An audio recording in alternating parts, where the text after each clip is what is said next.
which I took her up on. I got home, took a couple of showers, and thought I'd share how my crappy day went. They framed and fired me, so I got them a prison sentence. I'm going to share with you how I was framed and fired from my job and accidentally set off a chain reaction that led to a staff overhaul, with several managers being fired and moved to other restaurants, the general manager being fired and getting a divorce, and one of the managers being investigated by the FBI and ultimately arrested. Here we go. I used to work at an upscale restaurant owned by a large corporate entity that owns several different restaurant brands. I worked there for about 3.5 years before they eventually fired me, but more about that later. First, I want to give an idea of my role there. My role at that job was a little bit of everything. Since the day I started working there, I took it upon myself to learn as much as possible. I was very persistent with management when I wanted to learn a new department. I had started as a server, but eventually had worked my way into different departments and job titles, like carryout, hosting, bartending, bar packing, banquets, catering, and deliveries. My single goal while working there was to make myself available for as many hours as possible. I was being paid about $12 an hour, though that fluctuated if I was working as a bartender or server making tips. Eventually, it was noticed by management how I fit best into one of the non-tipped positions. I was so good at it, they decided to try me out as an unofficial supervisor over the team that worked in carryout, catering, and deliveries, as those were all one department.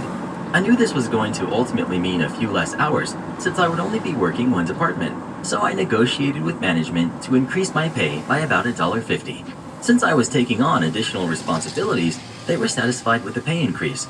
I wasn't trying to get as much money as possible, I just wanted to be able to pay my bills and still have a little money left over for fun. I was living in the highly taxed city of Chicago, which is in the already highly taxed state of Illinois, so it was pretty difficult to make ends meet and still have money left to enjoy my life.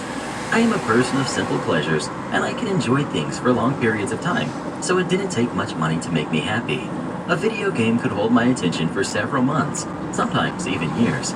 I had a family pet that I had brought with me to Chicago, so that counted as an extra expense.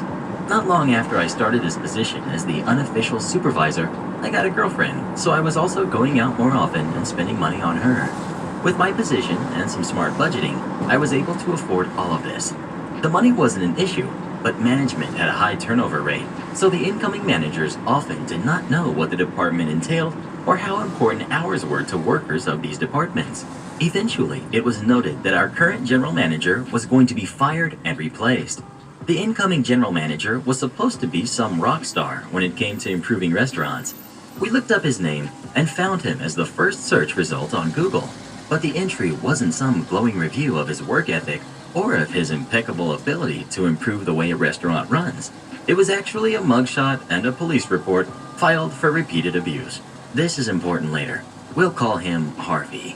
Shortly after Harvey came in and started making changes, one of our best managers gave her resignation. She refused to work with him, and like an oracle, told us to expect lots of harassment, mean comments, and for him to eventually run this place into the ground.